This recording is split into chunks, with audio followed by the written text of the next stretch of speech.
महाभारत के अनुसार इस युद्ध में भारत के प्रायः सभी जनपदों सहित कुछ विदेशी राज्यों ने भी भाग लिया था। कुरुक्षेत्र में ही महाभारत का युद्ध क्यों हुआ, इस संबंध में 3 कहानियां प्रचलित हैं। छोटे भाई का वध। भगवान श्री कृष्ण को डर था कि भाई भाइयों के, गुरु फिसों व संबंधी कटंबियों के इस युद्ध में एक दूत ने सुनाया कि कुरुक्षेत्र में बड़े भाई ने छोटे भाई को खेत की मेंढ टूटने पर बहते हुए वर्षा के पानी को रोकने के लिए कहा। उसने साफ इनकार कर दिया। इस पर बड़ा भाई आग बबूला हो गया। उसने छोटे भाई को छुरे से गोद डाला और उसकी लाश को पैर पकड़कर घसीटता हुआ उस मेंढ के पास ले गया और जहां से पानी निकल रहा था वहां उस लाश को पानी रोकने के लिए लगा दिया। इस कहानी को सुनकर श्री कृष्ण ने तय किया कि यही भूमि भाई भाई के युद्ध के लिए उपयुक्त है।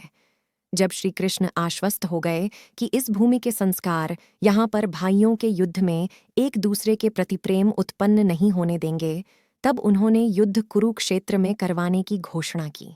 कुरु का क्षेत्र। दूसरी कहानी अनुसार कहते हैं कि जब कुरु इस क्षेत्र की जुताई कर रहे थे तब इंद्र ने उनसे जाकर इसका कारण पूछा। कुरु ने कहा कि जो भी व्यक्ति इस स्थान पर मारा जाए वह पुण्य लोक में जाए, ऐसी मेरी इच्छा है। इंद्र उनकी बात को हंसी में उड़ाते हुए स्वर्गलोक चले गए। ऐसा अनेक बार हुआ। इंद्र ने अन्य देवताओं को भी ये बात बताई। देवताओं ने इंद्र से कहा कि यदि संभव हो तो कुरु को अपने पक्ष में कर लो। तब इंद्र ने कुरु के पास जाकर कहा कि कोई भी पशु, पक्षी या मनुष्य निराहार रहकर या युद्ध करके इस स्थान पर मारा जाएगा तो वह स्वर्ग का भागी होगा। ये बात भीष्म, कृष्ण आदि सभी जानते थे, इसलिए महाभारत का युद्ध कुरुक्षेत्र में लड़ा गया। श्रवण कुमार की कहानी। मातृ और पितृभक्त।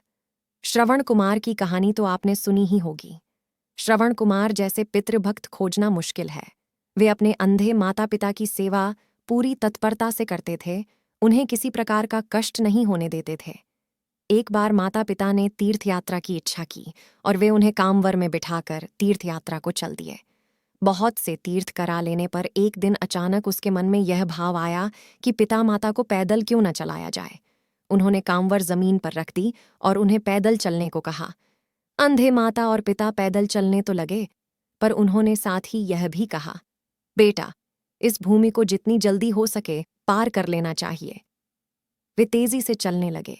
जब वह भूमि निकल गई तो श्रवण कुमार को माता पिता के साथ इस तरह का व्यवहार करने पर बड़ा पश्चाताप हुआ और उसने पैरों में गिरकर क्षमा मांगी तथा फिर से दोनों को कांवर में बिठा लिया। उनके अंधे पिता ने कहा, पुत्र, इसमें तुम्हारा दोष नहीं। उस भूमि पर किसी समय मय नामक एक असुर रहता था। उसने जन्मते ही अपने ही पिता माता को मार डाला था। उसी के संस्कार उस भूमि में अभी तक बने हुए हैं। इसी से उस क्षेत्र में गुजरते हुए तुम्हें ऐसी बुद्धि उपजी। कुरुक्षेत्र का महत्व।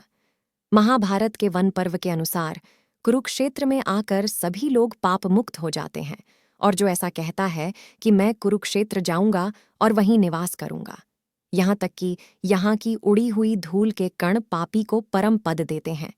नारद पुराण में आया है कि ग्रहों, नक्षत्रों एवं तारागणों को काल गति से नीचे गिर पड़ने का भय है, किंतु वे जो कुरुक्षेत्र में मरते हैं पुनः पृथ्वी पर नहीं गिरते, अर्थात वे पुनः जन्म नहीं लेते।